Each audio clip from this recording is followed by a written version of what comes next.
Boa tarde.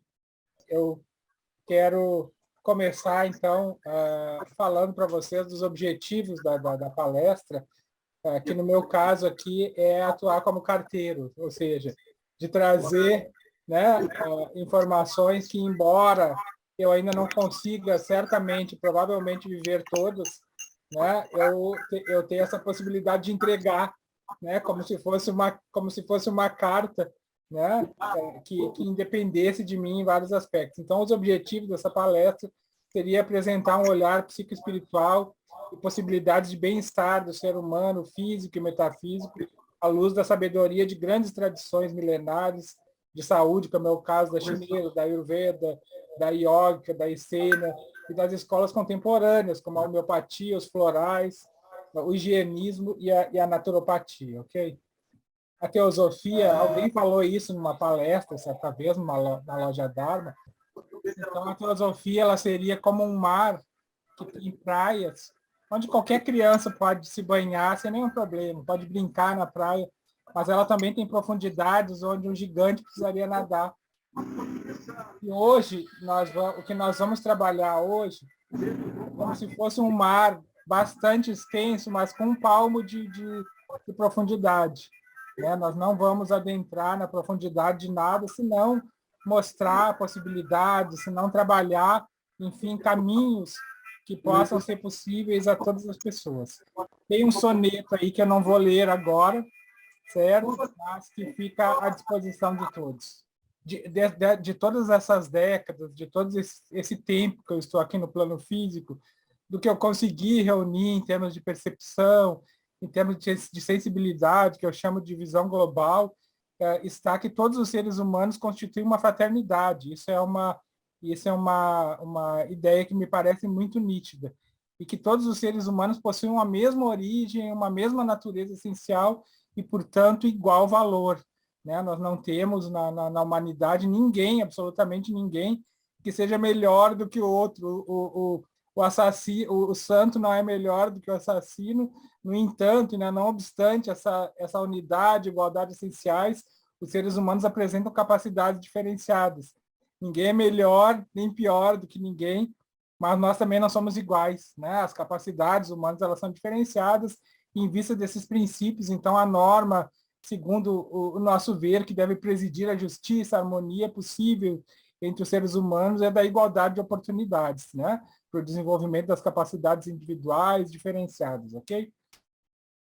Bom, uma pergunta, ela tem norteado durante os séculos os pensadores, os poetas, e um dos sábios que eu tenho uma grande predileção, um grande amor é Ramana Maharshi, pela sua simplicidade, e ele sempre se questionou isso, né? Sempre iniciou suas palestras perguntando quem sou eu? Né? E talvez seja uma das perguntas mais nobres e mais perfeitas, mais profundas que eu posso fazer na minha vida, talvez ampliando para quem somos nós. Aquele filme Quem Somos Nós, ele tangencia, eu acredito que ele chegue perto, né? Que ele dá algumas boas dicas, mas a gente pode ir adiante dele ainda, né? Bom, seria impossível falar de saúde e espiritualidade sem falar de Geoffrey Hodgson. A data de nascimento e de falecimento dele. Em 86 e faleceu em 83, portanto, com 97 anos, né? E ele nos deixou um grande legado de sabedoria, de saúde, da ciência do yoga, do contato com os reinos angélicos. Enfim, me parece um dos pensadores mais humanitários e, além de ser um grande clarividente. Então, o Geoffrey Hodgson dizia o seguinte, em seu sentido mais amplo, ter boa saúde é um processo simultaneamente físico, psicológico e espiritual. Depende fundamentalmente da nossa capacidade de ouvir o eu espiritual e de viver em harmonia com as leis do universo. O objetivo da dor e das doenças, dizia ele, é mostrar-nos as falhas que precisamos corrigir e chamar nossa atenção para os próximos passos no caminho do autoaperfeiçoamento. Falando em grande clarividente, falando em grande pesquisador das ciências do mundo material e do universo espiritual, Rudolf Steiner, de forma alguma, poderia ficar de fora, né? Porque ele é o grande criador, ele foi presidente da Sociedade Teosófica na Alemanha, e ele é um dos grandes admiradores da senhora Blavatsky. Ele acabou fazendo carreira solo, e o Steiner ele tem aí uma grande contribuição no campo da homeopatia, no campo da educação. Então, ele fala que a saúde da criança, durante toda a vida, vai depender de como nos portamos em sua proximidade. As tendências que a criança desenvolve dependem de como nos comportamos perto dela. Então, Gandhi dizia que a saúde é o resultado não só de nossos atos, mas também de nossos pensamentos. Então, eu não sei se vocês conhecem aquela velha história do Gandhi, de uma mãe que trazia um menino para conversar com ele, porque o menino comia açúcar. Então, o Gandhi olha para o menino na primeira vez e fala, olha, volte daqui um mês, né? Volte daqui um mês para nós conversarmos. Um mês depois, ela chega lá com o menino e fala, senhor Gandhi, eu sou a mãe desse menino aqui, ó, que é um comedor inveterado de açúcar, é uma formiga. Gandhi olha para o menino, volte um mês depois. E assim foi, né? Quando chegou no 9º mês, a mulher já estava deveras irritada, né? E aí ela fala assim, Gandhi, esse aqui é o menino que come açúcar, eu sou a mãe dele, converse com ele, por favor. E ele fala assim para o menino, menino, olha só, isso não é uma coisa boa para a sua saúde. Você vai cariar os seus dentes, você vai ficar com seu sangue ácido, você vai, enfim, abrir o seu organismo para várias doenças, então você não faça mais isso, você procure controlar o açúcar. E a mãe não entendeu o que havia acontecido, perguntou assim, Gandhi, por que você levou 9 meses para falar isso para o meu filho? E Gandhi responde, é porque eu também comia açúcar antes. Então, eu só consegui falar agora porque deixei de comer, né? Então, ele trabalha isso de nós vivermos aquilo que nós acreditamos. Já Krishnamurti dizia que não é sinal de saúde estar bem adaptado a uma sociedade doente. Infelizmente, hoje, nesse processo pandêmico, para todos os lados que nós olharmos, nós vamos ver esses vestígios, nós vamos ver essas evidências de uma sociedade profundamente doente, não só no que tange as questões ambientais, mas no que tange a questão comportamental, educacional do ser humano. Nós vamos enxergar isso, não precisa ir muito longe, né? Basta olhar para a indústria de alimentos, basta olhar para a indústria do remédio, basta olhar para os transgênicos, para os agrotóxicos e para todo esse arsenal que, infelizmente, nós temos hoje no planeta, né? Eu gosto muito dessa citação de Dalai Lama, quando ele dizia que os homens perdem a saúde para juntar dinheiro, depois perdem dinheiro para recuperar a saúde, e por pensarem ansiosamente no futuro, esquecem do presente de tal forma que acabam por não viver nem o presente, nem o futuro, e vivem como se nunca fossem morrer, e morrem como se nunca tivessem vivido. Nossa, essa é uma citação muito forte, que eu acredito que ela resuma tudo que eu quero dizer hoje aqui para vocês, né? Nós temos aqui o Manuel de Lizaeta Charan. Pouca gente conhece o Manuel Lizaeta Charan, mas ele é o codificador dessa ciência, ou desse grupo de ideias que a gente chama de naturopatia, né? Que envolve vários métodos, várias técnicas de cura, de recuperação da saúde, né? Então, o Acharan dizia que o naturismo é tão antigo quanto a criação, mas só se tornou beligerante em nossos dias defender a humanidade da ofensiva diabólica da teoria microbiana, que atribui aos micróbios a causa das doenças do homem, né? E Pasteur já era aí enfático em afirmar, né, que o germe é nada e o terreno é tudo, né? Bom, esse aqui é o Bach, para quem não tinha visto ainda, que é dos florais de Bach. É esse senhor, muito prazer, né? Ele era bem simpático, ele tinha um olhar muito sério, muito penetrante, mas era uma alma extremamente sensível, que dizia que cada um de nós tem uma missão divina nesse mundo, e nossas almas usam nossas mentes e corpos como instrumentos para a realização dessa missão, de modo que os três, alma, mente e corpo, trabalham em uníssono, e o resultado é a perfeita saúde e a perfeita felicidade, né? E Bach, então, ele está entre esses grandes missionários da humanidade, que traz um método de cura, que traz um método de autopercepção e também de autoconhecimento. A frase que eu pensei aqui do Hahnemann, que é o pai da homeopatia, e também um ser muito sensível, muito espiritual, ele dizia: os mais inestimáveis tesouros são a consciência irrepreensível e a boa saúde. O amor a Deus e o estudo de si mesmo oferecem uma. A homeopatia oferece a outra.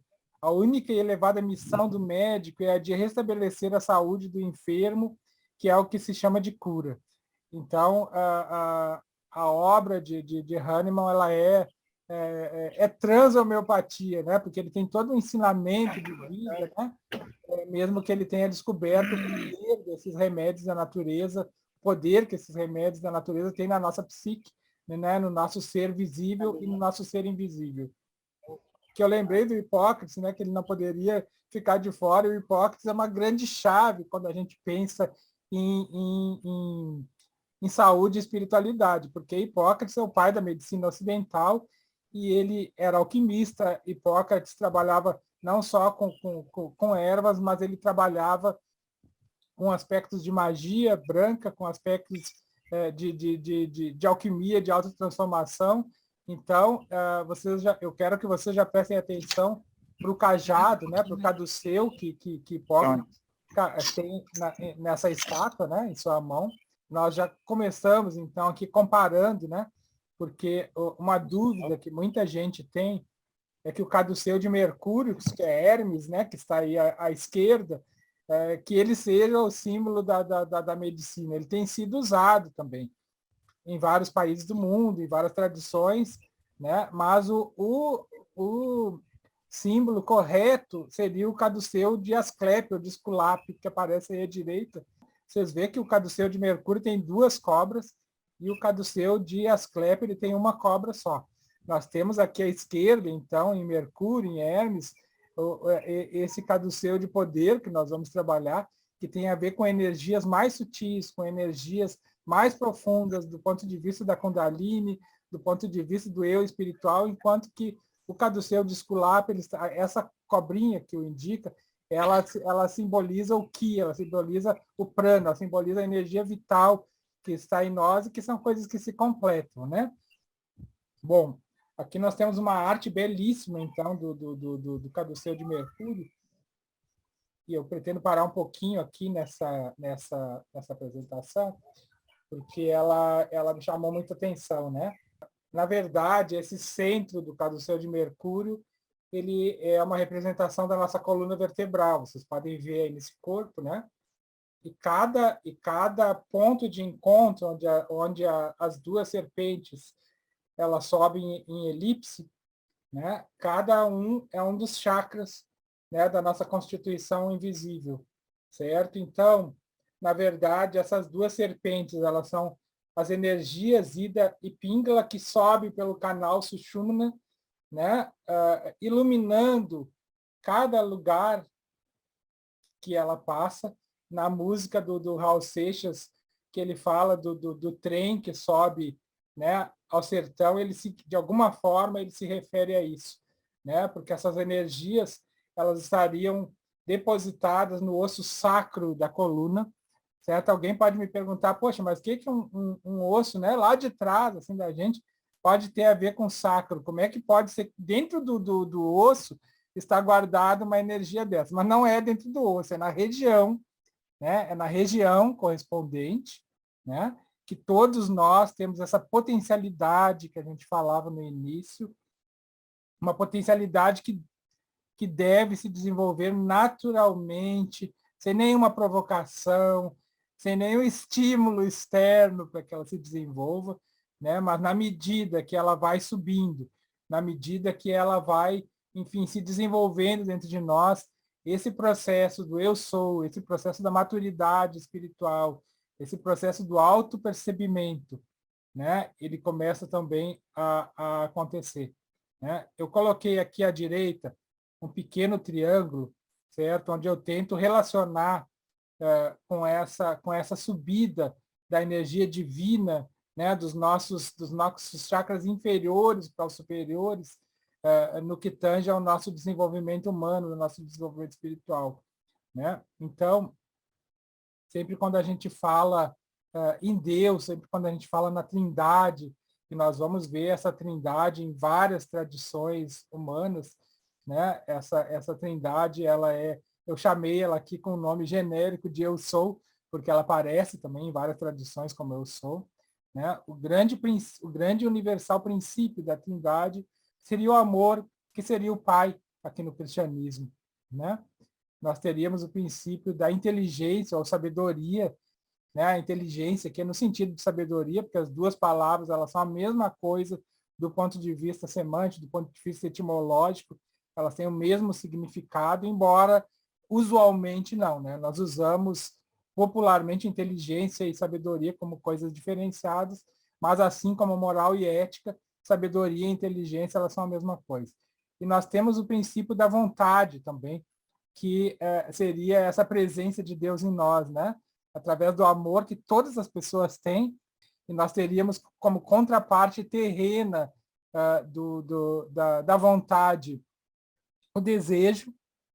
Percebam que você desejar algo é muito diferente de você ter vontade de chegar lá. Nós teríamos como contraparte do amor a paixão, né? E nós teríamos como contraparte material da inteligência o intelecto, né? Então, na medida que nós nos desenvolvemos a ponto de chegarmos, como esse desenho mostra, né? De darmos asas aos nossos sentimentos, de darmos asas ao nosso eu interno, a ponto de conseguirmos perceber realidades, como a impossibilidade, por exemplo, de sermos felizes se nós não trabalharmos isso com o coletivo, se nós não trabalharmos isso com o contexto global da humanidade. E você raramente vai encontrar um sábio que interesse-se apenas por si próprio, né? Normalmente o afã do sábio é essa vontade de servir e essa vontade de trabalhar pelo coletivo. Bom, nós temos aí agora uma outra criatura extremamente simpática, né? Eu trouxe as estátuas, né? Dessas figuras, que é uma famigerada deusa grega, né? E os deuses gregos eles personificam o aspecto divino daquilo que a gente só conhece de uma forma mais profana, né? Eles nos mostram a interface divina de uma forma didática, de uma forma personificada, né? Eu tenho visto muito em várias coisas que eu assisto aí na televisão, na internet, que as pessoas perguntam assim, mito ou verdade? Ó Deus!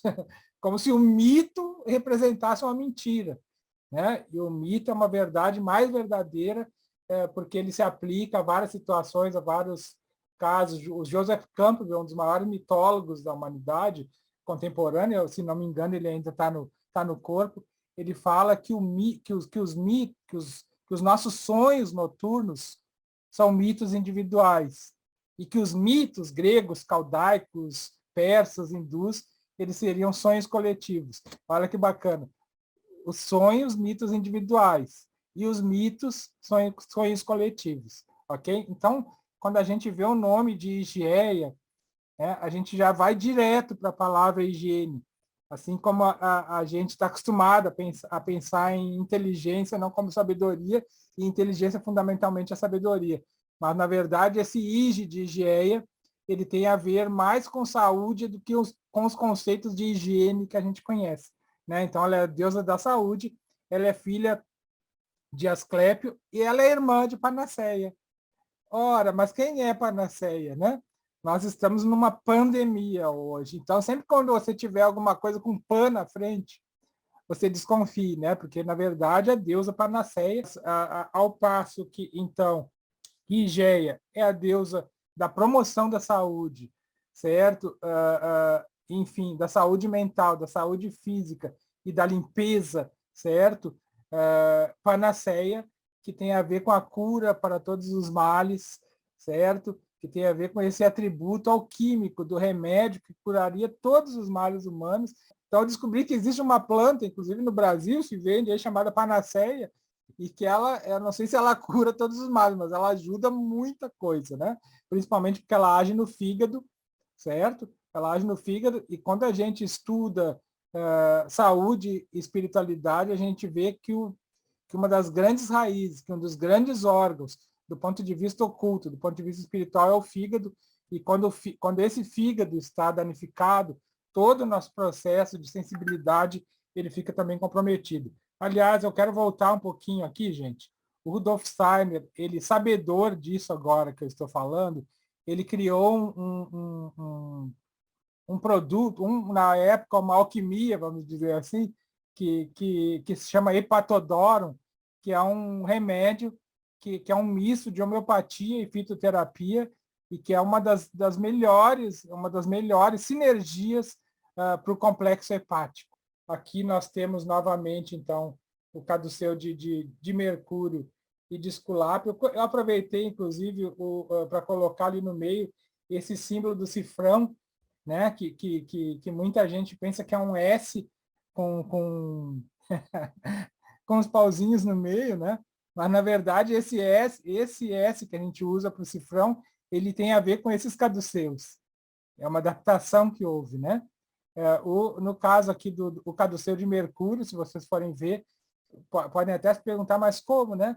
Que é algo que é tão divino, que tem a ver com a elevação humana, com os chakras, tem a ver com o desenvolvimento espiritual. O que isso tem a ver, por exemplo, por que isso é o símbolo da contabilidade, por que isso é o símbolo do dinheiro, também do comércio, né? Justamente porque essas coisas, comércio, organização contábil, tudo isso tem a ver com poder, né? E o caduceu de Mercúrio, ele tem a ver com esse bom poder que o ser humano pode chegar, né? Então, nós trabalhamos aqui a questão do amor, da inteligência, da vontade, né? O significado espiritual do Cristo em mim, né? A saúde como poder, a energia Kundalini, que eu falei, e o processo de cura universal. Isso aqui é interessante, porque quando nós observamos vários seres santificados, em especial no cristianismo, São Pedro, São Paulo, São Benedito, né? Por que ele é são, né? Porque esse são também tem a ver com essa questão da sanidade, com não ser alguém doente, com ser alguém com a energia vital em alta, né? Então, justamente porque nessa visão aqui, enquanto nós tivermos egoísmo, enquanto nós tivermos esses defeitos mais comuns da vida humana, a inveja, enquanto nós estivermos atrelados nessa sintonia, nós estamos doentes.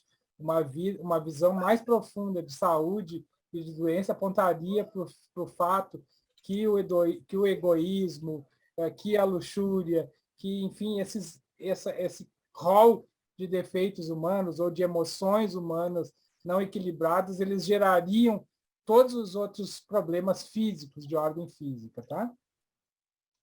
Agora nós vamos trabalhar um pouquinho, então, da questão dos hábitos humanos, né? Você vê que aparece já aí uma pessoa, né, com os hábitos bem saudáveis, né? Essa é uma das barreiras que nós precisamos superar, porque há algum tempo atrás, coisas como naturalismo, como alimentação natural, era coisa para hippie, né? Era coisa para pessoas alternativas. Hoje é para empresários, para qualquer pessoa que realmente deseje transcender, né? Enxergar a realidade mais um pouco fora da Matrix, fora de todo esse complexo que nós estamos vivendo, né, dessa poluição que inclui também o aspecto alimentar. Nós precisamos, então, compreender e avançar nessas questões, né? E como foco principal, o entendimento da energia vital, que é chamado de Ki pelos chineses, de Prana pelos hindus, né? E que tem a ver com as energias do fogo, da água, da terra, do ar, com os 4 elementos, como aparece aí. Isso é fundamental nessa busca, é fundamental nessa compreensão do que seria, né, a saúde física e extrafísica e metafísica, ok? Bom, nós temos aqui a pirâmide nutricional do Brasil, que é uma das mais recentes que a gente tem, né? Quem quiser pode buscar na internet existe a pirâmide vegetariana, existe a pirâmide vegana, existem vários tipos de pirâmide.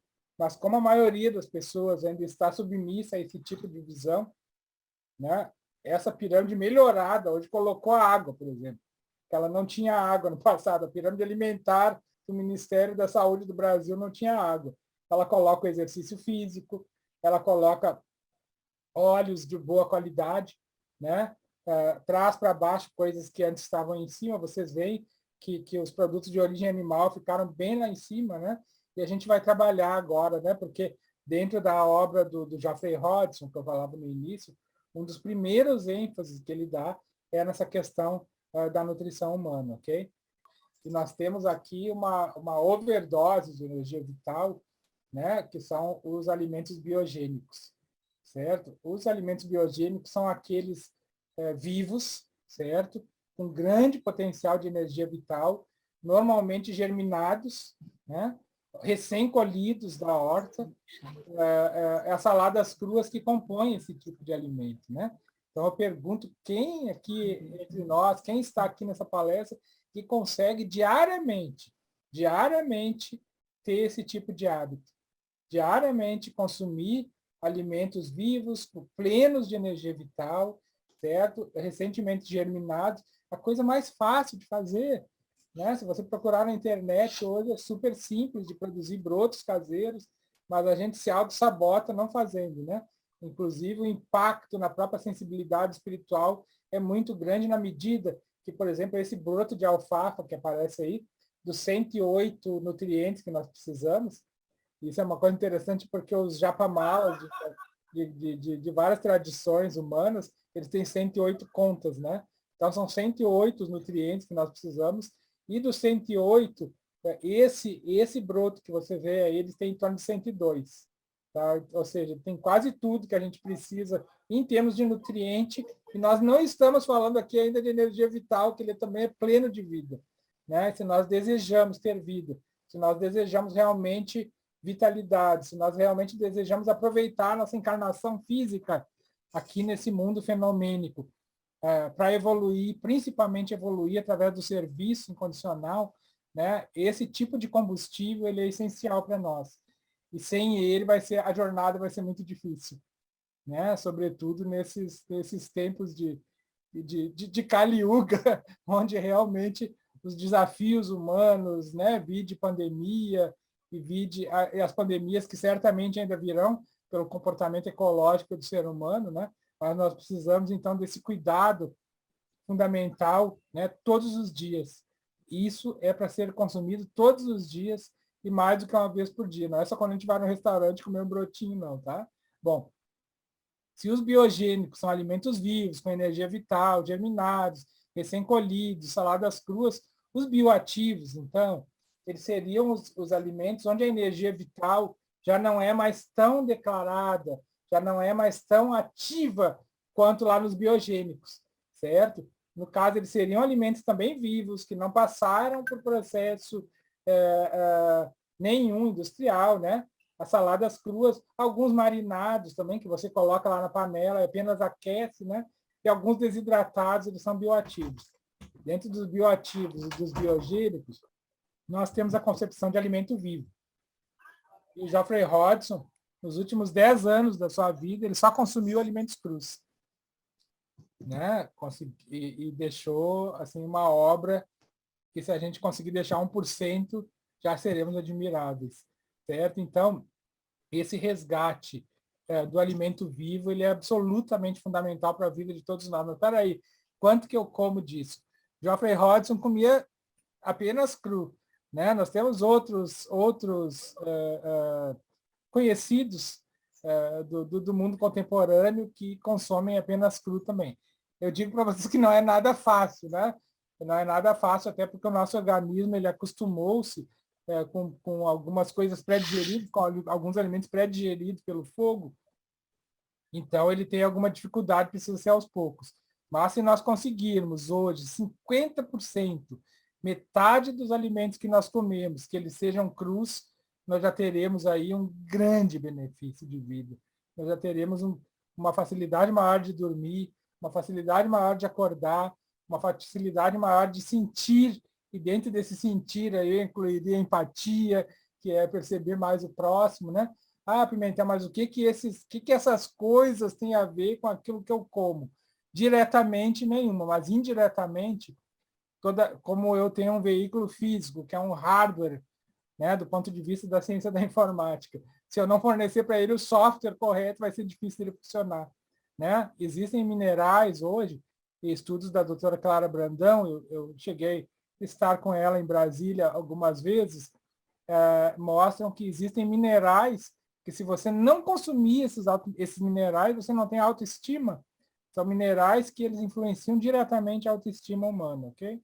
Bom, aqui agora nós temos, então, os bioestáticos. Olha só, os biogênicos dão vida, os bioativos mantêm a vitalidade, e os bioestáticos já aí, né, é um meio termo, né? Eles vão servir para te fornecer um carboidrato de boa qualidade, né? Eles vão servir para te trazer vários nutrientes importantes, mas não energia vital, né? Então, o que faz com que um alimento seja bioestático? Né? Primeira coisa, o tempo, a estocagem muito prolongada, né? Guardar muito tempo. Os alimentos congelados também se tornam bioestáticos, o frio, né? O calor do cozimento, né? Tanto o calor externo, você deixar no calor, por exemplo, tem muita gente que pega as folhas de chás para secar e bota no sol, acabou. Acabou, né? As folhas precisam ser secas na sombra, certo? Porque o sol, assim como ele dá vida, ele também costuma tirar, né? Então, nós precisamos ter muito cuidado com essa questão do aquecimento, e uma regra aqui seria não comer o bioestático de hoje amanhã, né? Você comer aquilo que é cozido hoje, cozinhar na hora, porque a energia vital do alimento é diferente do ser humano, né?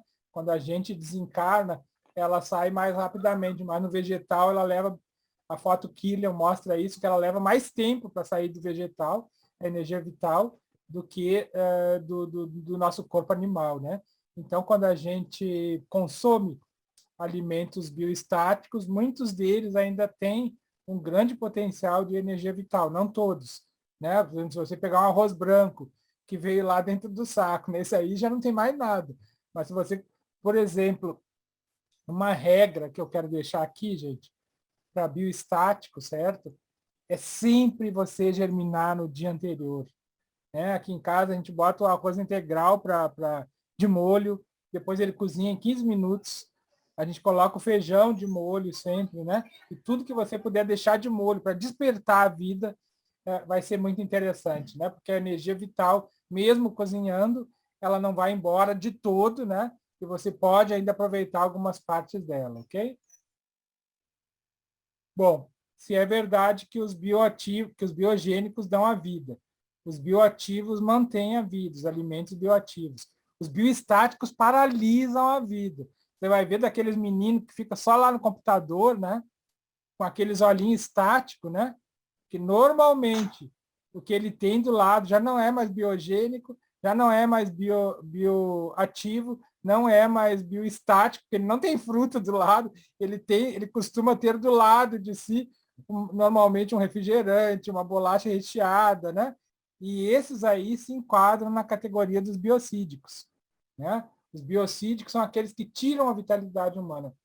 Segundo a Fundação Dr. Soleil, da França, 7 de cada 10 pessoas sobrevivem apenas de alimentos biocídicos, se é que dá para chamar de alimentos, né? Apenas de refinados, apenas de enlatados, apenas de quimificados, industrializados, né? Sobrevive, é claro que sobrevive, mas não vive, né? Para nós que temos consciência do eu espiritual, pelo menos de fagulhas desse eu, para nós que temos consciência do processo energético da psique humana, da alma humana, né? Para nós que temos consciência que o ser humano é muito mais do que essa massa corpórea, né? A visão marxista de mundo diz isso, né? Que o ser humano é a massa corpórea, mas a influência do meio. Só que ela é muito mais, nós somos muito mais do que isso, né? Nós somos vitalidade pura, E para que essa vitalidade possa se manter dentro de nós, vai ser mais que urgente, né? A gente eliminar os fast food, os químicos artificiais, os enlatados, os embalados e os industrializados, né? O ideal na nossa casa teríamos ter na nossa caixinha de lixo apenas as cascas de frutas e jamais embalagens de supermercado, né? Quanto mais cascas nós tivermos e menos embalagem plástica, mais a nossa psique, mais o nosso corpo, ele vai responder aos bons estímulos e a nossa alma também vai agradecer. Então, vamos adiante, gente. Eu acho que ficou clara essa questão dos biogênicos que dão a vida, dos bioativos que mantêm, dos bioestáticos que paralisam e dos biocídicos que, infelizmente, terminam com a nossa energia vital, né? Porque, inclusive, do ponto de vista dos nutrientes, a maior parte deles a gente chama de caloria vazia. Então, além de não te alimentar, ele vai roubar do teu corpo a tua energia vital, ele vai te roubar cálcio, vai te roubar ferro, vai te roubar nutrientes importantes, e aí vai ser muito difícil a jornada aqui na Terra, né? A gente, do ponto de vista da espiritualidade, sabe que o suicídio é algo muito, muito grave para a alma que o comete, né? Mas não é exagero se a gente disser que os nossos hábitos modernos, eles são hábitos suicidas, né? Eles são hábitos que levam o nosso corpo físico antes do tempo da sua missão terrestre, né? Bom, só para dar uma alegrada, né? Só para dar uma alegrada, né? E dar um pouquinho de água na boca dos nossos corpos físicos, porque afinal ninguém é de ferro. Isso aqui é uma torta viva e crua de cacau, né? Com passas. Nós temos aqui uma outra, né? Muito linda e muito gostosa. Eu andei fazendo algumas dessas no aniversário aqui em casa, foi um sucesso, né? Então, ela sempre fica muito bonita, sem um pingo de fogo, né? Sem um pingo de fogo. Aliás, essa é uma lógica da natureza que o Deus prometeu da Grécia, né? Que veio à Terra, enfim, para trazer o fogo aos homens, né? E essa missão não foi uma missão de êxito, porque o fogo acabou queimando a energia vital, queimando os nutrientes. Então, a lógica da nossa nutrição, inclusive, segundo o Geoffrey Hodgson, seria, ao invés de levar para o fogo e matar, levar para a água e germinar. E todas essas tortas, elas são vivas, elas têm alegria, elas têm colorido, elas têm sabor. O prazer não é pecado, o prazer não é proibido. Aliás, viva o prazer, né? Quando esse prazer ele tem uma fonte divina, Deus é prazer, a natureza é prazer, a existência é prazer, né? Mas desde que esse prazer ele seja responsável e ele tenha o seu âmago no seio da divindade, né? Bom, isso aqui é uma oportunidade que eu tive de mostrar alguns pratos no programa do Jô em 2002. Vocês estão vendo a minha foto aí, só falta cabelo, né? Na época o cabelinho caiu, mas foi uma oportunidade de mostrar para o Brasil, né? Inclusive de tornar best-seller um livrinho que a gente mostrou lá, né? E à disposição de vocês em forma de e-book depois, para quem se interessar. Bom, eu tive contato, agora nós aqui saímos um pouco da nutrição e vamos para a questão da água. Eu tive contato com Masaru Emoto em Brasília, foram momentos muito auspiciosos, né? Conhecer Masaru Emoto foi algo muito extraordinário, né? Porque ele é desses seres cuja a presença já era engrandecedora, né? Eu lembro sempre, Tereza, que a senhora Radha Burnet dizia que ela gostava muito de Krishnamurti, que era muito seu amigo, porque junto com ele a gente conseguia ficar horas em silêncio. Então, com Masaru Emoto, a gente não precisava também falar muito a presença de um ser como esse. Inclusive, diz que o desencarne dele há alguns anos foi algo tão tranquilo, né? E tão suave, que ele partiu do outro lado da vida de uma forma muito equilibrada, muito tranquila, né? Mas Masaru Emoto, para quem não o conhece, é aquele senhor, aquele pesquisador japonês que mostrou a questão dos cristais de água, né? Das formas que esses cristais de água continham quando palavras pesadas, odiosas, eram pronunciadas perto deles, e quando palavras de amor, de ternura, de gratidão, de solidariedade falavam, essas imagens se tornavam maravilhosas. Eu não quis colocar as imagens aqui por causa do nosso tempo, né? Vocês procurem depois, quem ainda não conhece, né? Mas o fato é que o nosso corpo é 70% de água. Então, vocês imaginem se durante o dia a gente ficar sob o fogo cruzado, de palavras pesadas, de maledicência, de pensamentos ruins, o que vai ser, né, desse corpo quando ele botar a cabeça de noite para dormir, né? Ou eventualmente à noite, quando nós saímos do corpo, o peso que nós vamos estar carregando, né? Então, a água, gente, ele é o grande software, né, que carrega todos os batismos da maioria das grandes tradições. É um batismo de água, um batismo a partir da água. Ela é o software que aceita as nossas energias para o bem e para o mal, né? E é um dos grandes elementos de curas, é um dos grandes elementos alquímicos que tem a ver com as nossas próprias emoções, tem a ver com o nosso próprio corpo astral, né, do ponto de vista oculto. A água primordial é aquela água que havia quando o nosso planeta começou. É a água completa, né, hexagonal, é a água que tem, enfim, toda uma informação ancestral, né? Eu gosto muito das palestras do Zé Vivo, aí de Brasília, lá de Brasília, porque ele fala que nós aprendemos quando nós consumimos água primordial e quando nós consumimos alimentos primordiais, porque eles trazem toda uma informação do universo que se junta ao nosso ser. Nós estamos muito acostumados a ler livros, a escutar palestras, né, para ampliar nossa sabedoria, mas as informações ancestrais e universais que contêm a água, que contêm os alimentos, elas também podem ajudar e muito nesse sentido, certo? Então, a mensagem de Masaru Emoto foi essa, e hoje nós temos grandes problemas planetários com recursos hídricos, né? Existem exercícios que nós podemos fazer hoje com água para purificar o nosso corpo, a nossa mente. Eu tenho um livro do Yogi Ramacharaka, que cura pela água, o e-book.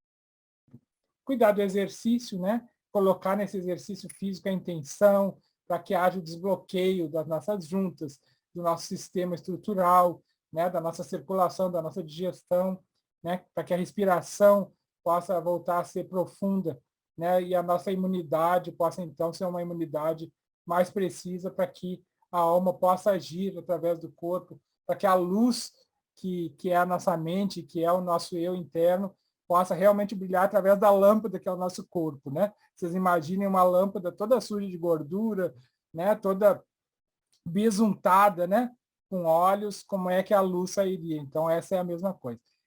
Se é verdade, como eu coloquei ali em cima, que a intenção, o desbloqueio, a questão da circulação, da digestão, da respiração, apenas com exercício físico mais comum já acontece, no caso do Hatha Yoga, ou da Hatha Yoga, né, nós teríamos aí o plus, né, do corpo e da mente, da ampliação da consciência, do treinamento da concentração, da atenção, do equilíbrio global, né? E, segundo várias óticas, vários pesquisadores, seriam os exercícios físicos mais completos, né, que o ser humano poderia chegar, e nós temos aí uma ciência milenar. Só quero trazer aqui para vocês uma informação que eu acho muito bacana, que o Ministério da Saúde do Canadá fala outra coisa, que é a jardinagem e a horticultura. Eles falam que estão entre os exercícios mais completos, porque você baixa, levanta, capina, né? Porque esse contato com a terra, ele realmente leva as nossas energias eletrostáticas corpóreas, né? E o equilíbrio ele pode se fazer, então, de uma forma mais eficiente, né? Então, gente, o cuidar do sono, ele também tem a ver com todo esse trabalho de saúde e espiritualidade, né? Nós estarmos atentos, por exemplo, aos últimos 20 minutos do estado de vigília, porque as coisas que nós fazemos, praticamos, ouvimos, sentimos nesses últimos 20 minutos são as coisas que nós levamos para o sono. Nem sempre os sonos, nem sempre os nossos sonhos são deslocamentos astrais. Nem sempre eu saio do corpo para ter experiências e me tornar um auxiliar invisível, como fala o Leadbeater, né? Que vai ajudar a conduzir almas, a resolver questões do mundo invisível, né? Nem sempre, às vezes esse sonho é apenas de origem cerebral, ruminando, digerindo o filme de terror, o filme de suspense, o filme de violência, né? Ou outras questões que eu possa ter contato antes de dormir. E, dessa forma, é que nós vamos formando o famoso círculo vicioso. O que é um círculo vicioso? É algo que vai de mal a pior. Por exemplo, né, quando você mente alguma coisa, para esconder aquela mentira, precisa mil e uma outra mentira. Né? Quando você abotou o primeiro botão da camisa errado, os outros vão todos na sequência. Então, o sono ele tem a ver com esse primeiro botão da camisa bem certinho, né? Ser abotoado de uma forma correta. Né? O sono ele tem etapas. Quando nós chegamos a essa etapa do sono REM, REM, só para quem não sabe, significa Rapid Eye Movement, né? Que são os rápidos movimentos dos olhos. Se nós observarmos as crianças pequenas, os animais, né? Esse é o momento em que o corpo se desliga, todos os seus plugs psicoenergéticos são desligados e a experiência interna, a experiência onírica, ela se faz profunda. É nesse momento que nós retemos os grandes aprendizados, aquilo que nós vimos na escola, é nesse momento que tudo acontece. Por isso que é bom para nós que temos filhos ou netos pequenos, é que a gente não revise matérias da escola, coisas que nós estudamos no dia seguinte, mas no mesmo dia, porque depois no sono REM, no momento que o meu eu espiritual, que o meu corpo astral sair do corpo físico para suas andanças, para os seus trabalhos no plano astral, o meu cérebro vai ter a oportunidade de reter mais esse conhecimento, né? Então, uma regra para que esse sono possa ser perfeito, para que possa existir um descanso e um relaxamento real, é que o quarto seja 100% escuro. Né? Você não pode ter entradas de luz que atrapalhem, né? E depois, durante o dia, você vai viver a luz plena do sol, né? Mas, então, esse conjunto de cuidados, só aqui como manchetes, né? Porque a questão do sono também valeria, né? A Annie Besant tem livros que ela fala sobre essa questão dos sonhos profundamente, sobre a questão dos sonhos também, mas a nossa ideia, como eu disse hoje aqui, é a gente ter um oceano com um palmo de fundura, onde a gente possa se localizar e a gente possa começar a direcionar algumas coisas na nossa vida, talvez de uma forma diferente do que fazia antes. Bom, o cuidar da visão também é condição sine qua non. Alguém vai me dizer assim, poxa, Pimentel, o que tem a ver, né, esse ato de ver, de enxergar, aliás, ver e enxergar são coisas diferentes, né, com uma palestra sobre saúde e espiritualidade, né? Eu vou sugerir que você feche os olhos durante alguns minutos e tente se localizar, né? Só aí já dá para ver. Mas, na verdade, existe uma prerrogativa bíblico-cristã que diz que os olhos são os espelhos da alma. Se nós formos para a ciência do yoga, nós vamos identificar, né, inclusive dentro da própria Hatha Yoga, o exercício chamado Trataka, certo? Que tem a ver com toda uma movimentação ocular que, segundo os alquimistas, ocultistas, ela trata, ela confere para nós um grande poder, né, de vida, de personalidade, de equilíbrio, né, e que sem ele a vida também se torna mais difícil nesse mundo. Então, as 3 regras, segundo o Dr. William Bates, que foi um dos grandes protagonistas da melhora da visão no planeta, né, são 3 atitudes, né, que é o piscar, o focar e o movimentar os olhos. Tá? Eu vou convidar vocês para a gente fazer agora, dar uma respirada fundo e fazer 3 séries de 10 piscadas. Tá? Eu vou contar e você faz junto comigo. Tá? Respira fundo e pisca 10 vezes rapidinho. 1, 2, 3, 4, 5, 6, 7, 8, 9 e 10. Respira fundo de novo, mais 10. 1, 2, 3, 4, 5, 6, 7, 8, 9 e 10. Respira fundo novamente, outra vez, 10 vezes. 1, 2, 3, 4, 5, 6, 7, 8, 9, 10. Respira fundo, agora eu quero que você abra os olhos, o máximo que você puder. Abre bem aberto, aberto, regala. Agora respira fundo e fecha, bem escurinho, bem escurinho. Agora eu quero que você passe as palmas das mãos um pouquinho e coloque em cima dos olhos. e agradeça esse sistema tão benigno, né, que pode te ajudar a enxergar as coisas do mundo da matéria, mas também te ajudar a perceber as coisas do mundo invisível, né, dependendo do treinamento e dependendo do mérito de vida que a gente tiver aqui nesse mundo. Os olhos são muito abençoados e cuidar deles é condição sine qua non. Quis passar esse pequeno exercício aqui para vocês, tá? Que a gente chama isso de ginástica ocular cerebral ativa. Existe uma ginástica ocular cerebral passiva também, que você faz com os óculos especiais, mas isso é um outro departamento, ok? Vamos adiante, então, depois de cuidar da visão, cuidar da respiração.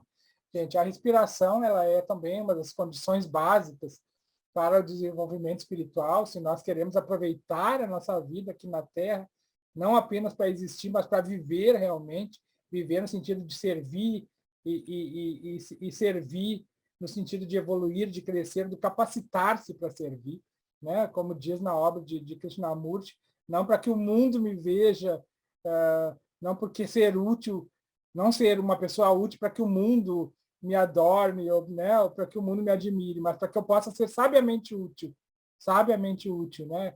Krishnamurti coloca isso no livrinho Aos Pés do Mestre. Então, cuidar da respiração tem a ver com tudo isso. A respiração é a grande chave, na medida que você respira mesmo inconscientemente, sem querer, mas você pode ter metodologias, você pode ativar isso, você pode trazer do universo inconsciente a respiração para o consciente, para treinar a respiração abdominal, ou seja, para que o nosso umbigo se movimente. Você pode deitar, colocar um livro em cima e observar esse livro subindo e descendo. Quando você conseguir fazer isso com precisão, a respiração abdominal ela estará funcionando, né? Uma das primeiras estratégias daqueles que nos dominam é, primeiro, quimificar a nossa alimentação, né? Empobrecer a nossa nutrição, influenciar a nossa respiração. Na década de 1960, no Brasil, quando o governo militar assumiu, em 64, uma das primeiras providências foi dizer, nessa época, 60% das famílias brasileiras tinham horta caseira em casa, e com o evento da agricultura ostensiva, eles disseram que a horta tinha lesma, que tinha minhoca, que tinha bicho sujo, e que então era para comprar aquelas verduras limpinhas que a indústria oferecia.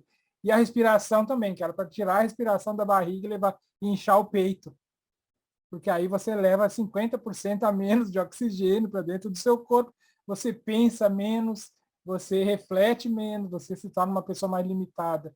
E a respiração ela pode te trazer, então, esse grande espectro, essa grande visão, né? Quando ela é profunda, nós temos aí a questão dos pranayamas, da ciência do yoga, né? Que já são mais indicados para realmente quem está mais ativo, mais concentrado num trabalho espiritual mais amplo, e a respiração holotrópica também, né?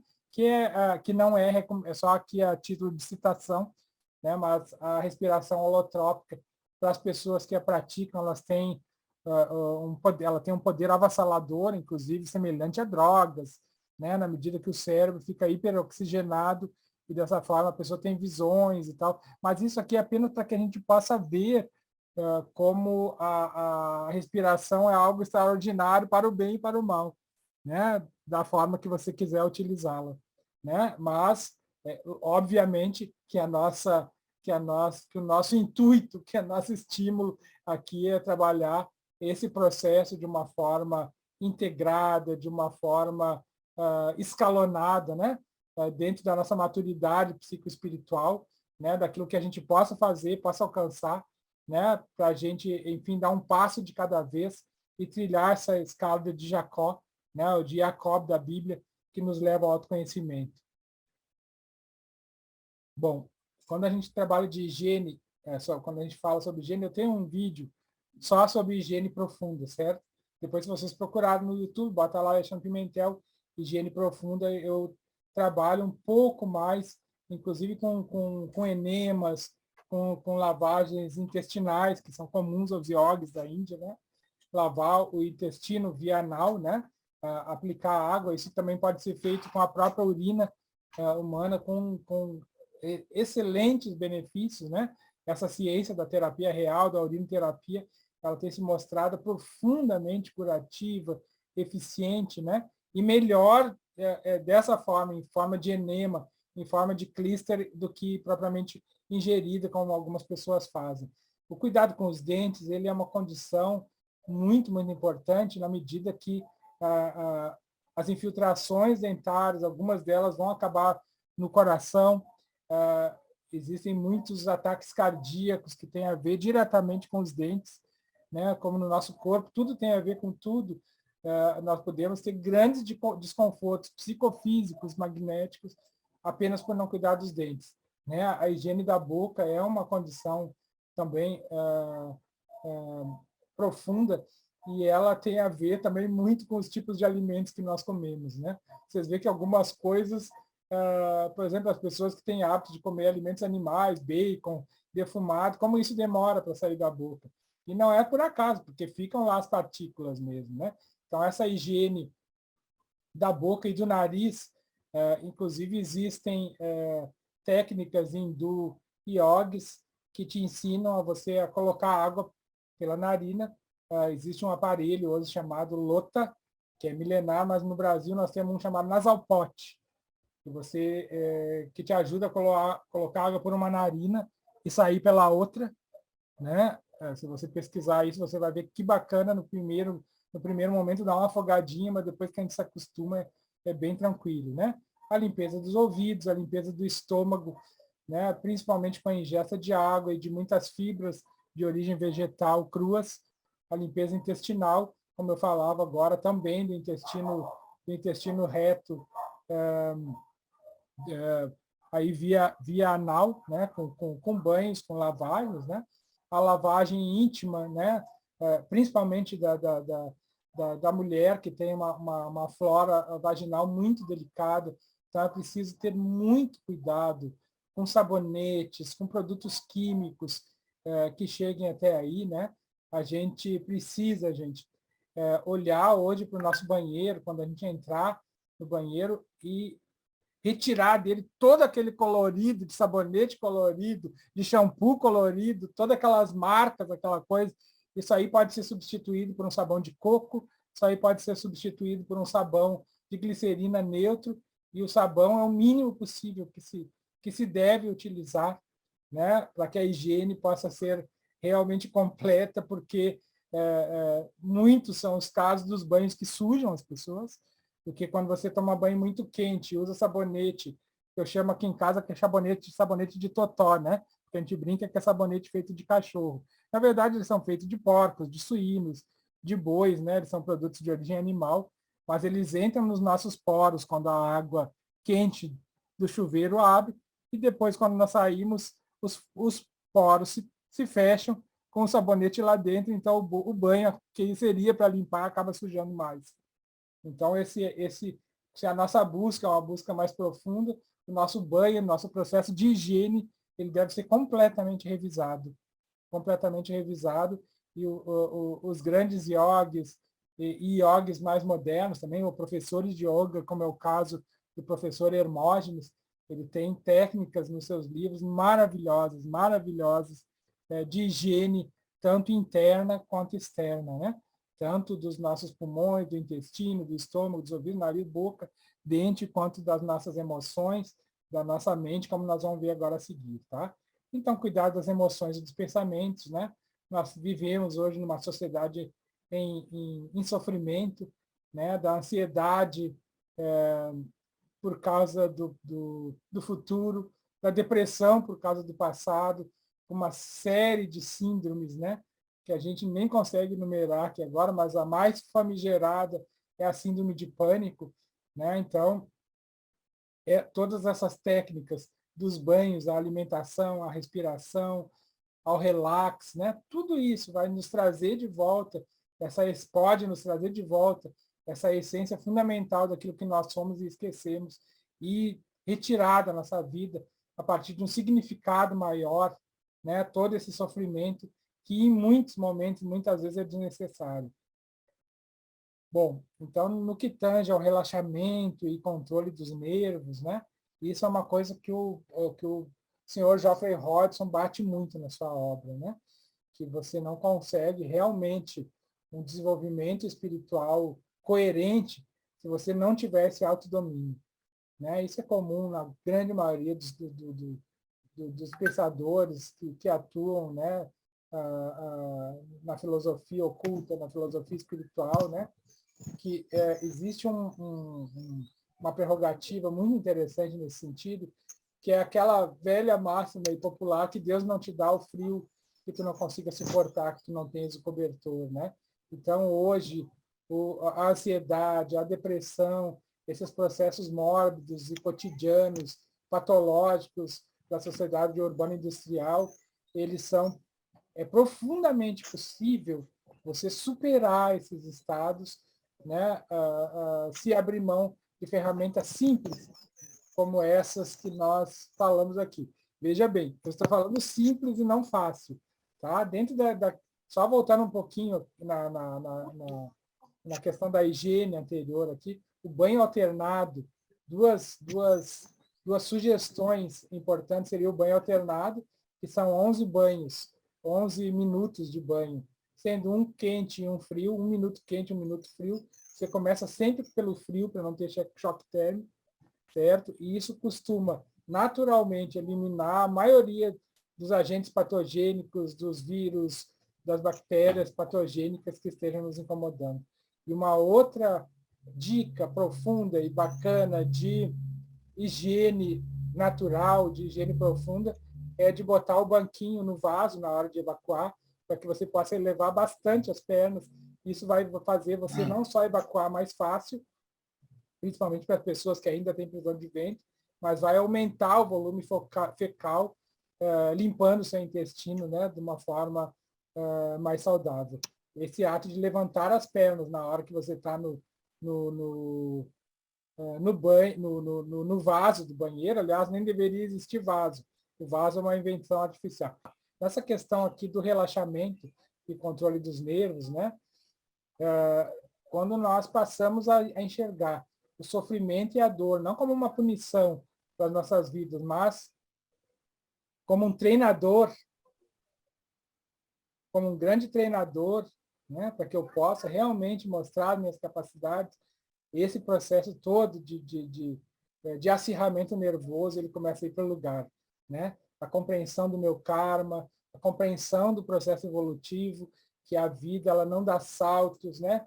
Mas justamente isso, né? Nós vamos aos poucos aprendendo e a evolução da maioria de nós costuma ser lenta, né? Mas na medida que nós temos essas três coisas, a percepção da lei de ação e reação do universo, ou seja, plantio e a colheita que os grandes mestres ensinavam, onde o plantio é livre, mas a colheita é obrigatória, a lei inexorável da evolução, que ela tem a ver com o estar hoje melhor do que ontem e amanhã melhor do que hoje, sempre, na minha caminhada, e a lei da reencarnação também, né? Que é a grande perspectiva onde nós recebemos do universo, da lei divina, várias oportunidades para nos tornarmos melhores, né? Para, enfim, podermos recomeçar onde nós paramos e até que possamos acertar, né? E o nosso ego espiritual, o nosso eu espiritual, com o tempo, receber todas essas boas impressões e eu conseguir, como dizia o apóstolo Paulo, me tornar à medida da estatura do Cristo, né? Bom, entrar aqui um pouquinho na questão das doenças psicossomáticas, vamos correr um pouquinho, né?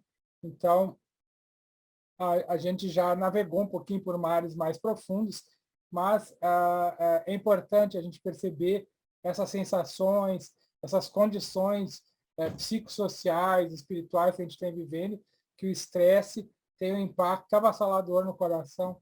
Pode ver se a grande maioria das pessoas que desencarnaram, que faleceram, que morreram do coração, se não havia um histórico de estresse, né? A raiva, ela adoece o fígado. Vocês lembram que eu falei aqui, né? Da deusa Panaceia, né? Do ênfase no fígado e do ênfase do próprio Rudolf Steiner no fígado, né? Porque o fígado é uma das grandes raízes da vida.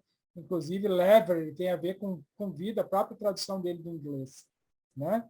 Então, a raiva adoece o fígado, a tristeza adoece os pulmões, certo? Você vai ver que eu convivi muito com pessoas com asma, né? E você vai ver que os complexos respiratórios eles são muito arraigados, eles têm muito a ver com os processos de tristeza também, né? A angústia adoece o estômago, o medo adoece os rins. Vocês já perceberam, né, que isso acontece praticamente em todo o reino animal, né? E quando a pessoa ou o animal está com medo, ela se urina, né? Então existe essa relação da medicina chinesa íntima, né, do medo com os rins, e o medo então adoeceria os nossos rins. Bom, gente, a gente se aproximando do final, eu quero dizer para vocês que vale a pena nessa busca por mares mais profundos, por uma compreensão mais profunda da vida. Eu coloquei aí lado a lado, né? Siddhartha, Gautama, o Buda e Patanjali, o sábio Yogi Patanjali, né?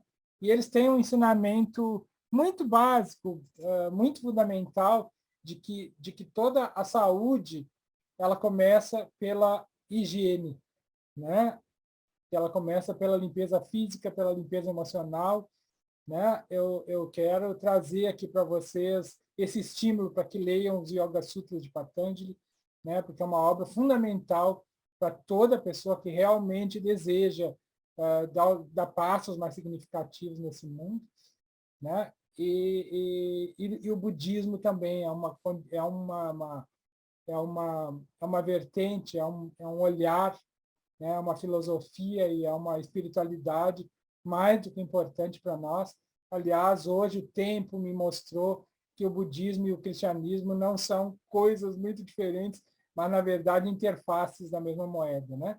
Certa vez alguém pergunta ao senhor Buda, assim, senhor, resuma para nós todo o seu ensinamento em poucas palavras, né? Se eu tivesse que resumir tudo que o senhor falou, o que o senhor diria?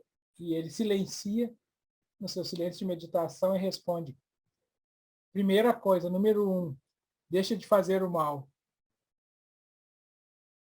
Fácilzinho, né? Barbado não fazer o mal, né?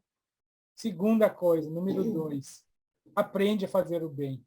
Opa, então você quer me dizer que eu posso não fazer o mal ao mesmo tempo deixar de fazer o mal e ainda não estar fazendo bem?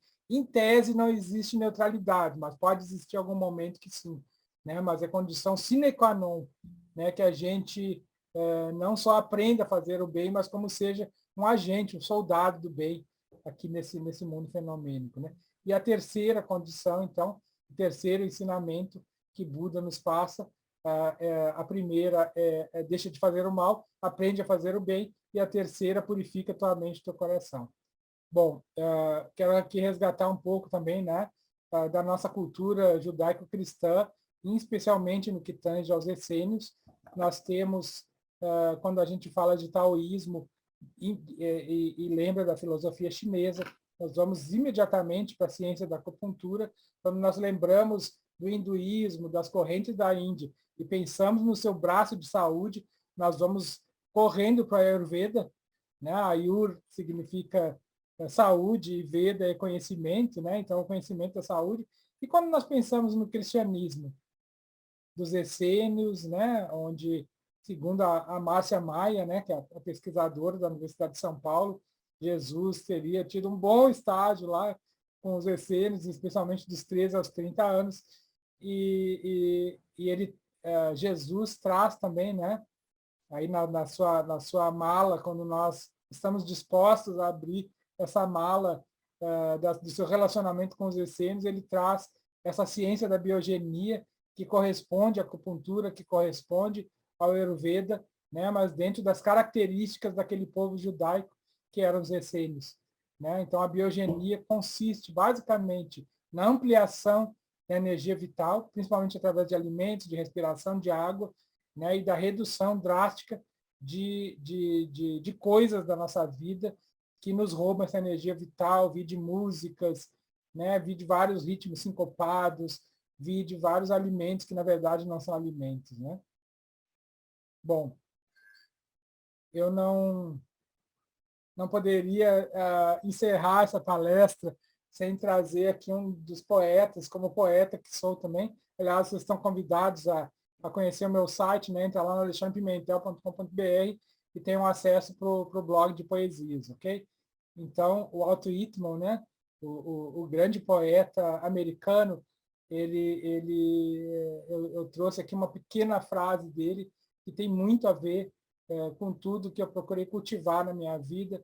E o Walt Whitman fala o seguinte: eu sou o senhor do meu destino e o condutor da minha alma, né? A minha vida e a sua vida, né? De você que está agora aqui gentilmente comigo nessa palestra e me escutando, né? Nós somos os grandes responsáveis pela nossa glória, pela nossa punição, pela nossa saúde, pela nossa doença, né? E tudo isso está exatamente nas nossas mãos, né? Porque, repetindo aqui a frase de Walt Whitman, eu sou o senhor do meu destino, eu sou o condutor da minha alma. É no momento que eu tomo as rédeas dessa minha vida, e voltando aqui um pouco ao mitólogo Joseph Campbell, né? Ele fala que um dos mitos ocidentais que o mais o atrai é o mito de São Jorge, né? De São Jorge, do santo cristão, né? Que aparece sobre um cavalo, colocando a lança sobre um dragão, né? Então, Campbell fala sobre esses estágios, né? Do espírito, representado por Jorge, do corpo físico, representado, ou da personalidade, representada pelo cavalo, e dos instintos primordiais, dos instintos bestiais, representados pelo dragão, né? Então, esse espírito ele deve ter as rédeas do cavalo, né? Porque o nosso corpo ele é um animal, ele não tem destino por si próprio, ele não tem juízo por si próprio, ele não tem direcionamento por si próprio, a não ser que o espírito tome as rédeas dele, né? E consiga aniquilar esses instintos, né? Que nos fazem tão mal, esse animismo que nos faz tão mal, que nos faz ser irascível, que nos faz ser invejoso, que nos faz ser vingativo, enfim, que nos atrela a esse plano físico material e nos segura na roda do samsara, que Buda falava, né? Que é a roda dos nascimentos e mortes, até que a gente consiga superar essas coisas e se tornar uma pessoa melhor. Finalmente, queridos amigos, né? Eu quero convidar vocês a fechar os olhinhos um pouquinho agora, né? E junto comigo a gente procurar fazer um resumão de tudo que hoje eu falei aqui, né? Dentro de uma dissociação que é proposta por J.P. Hodgson num livrinho chamado Uma Yoga de Luz. Então, você vai mentalizar a luz dentro de você, dentro do seu coração, dentro da sua alma, com os olhos fechados, e você vai repetir dizendo para você próprio: eu não sou o corpo físico, eu sou o eu espiritual. Eu não sou o corpo físico, eu sou o eu espiritual. Eu não sou as emoções, eu sou o eu espiritual. Eu não sou as emoções, eu sou o eu espiritual. Eu não sou a mente, os pensamentos, eu sou o eu espiritual. Eu não sou a mente que pensa, eu sou o eu espiritual. Eu sou o eu divino, imortal, eterno, radiante de luz espiritual. Eu sou o eu divino, imortal, eterno, radiante de luz espiritual. Eu sou esse ser de luz, esse ser sou eu. O eu em mim é um com o eu em tudo. Eu sou aquilo, e aquilo sou eu. Muita paz, muita luz. Namastê, tudo de bom e até breve.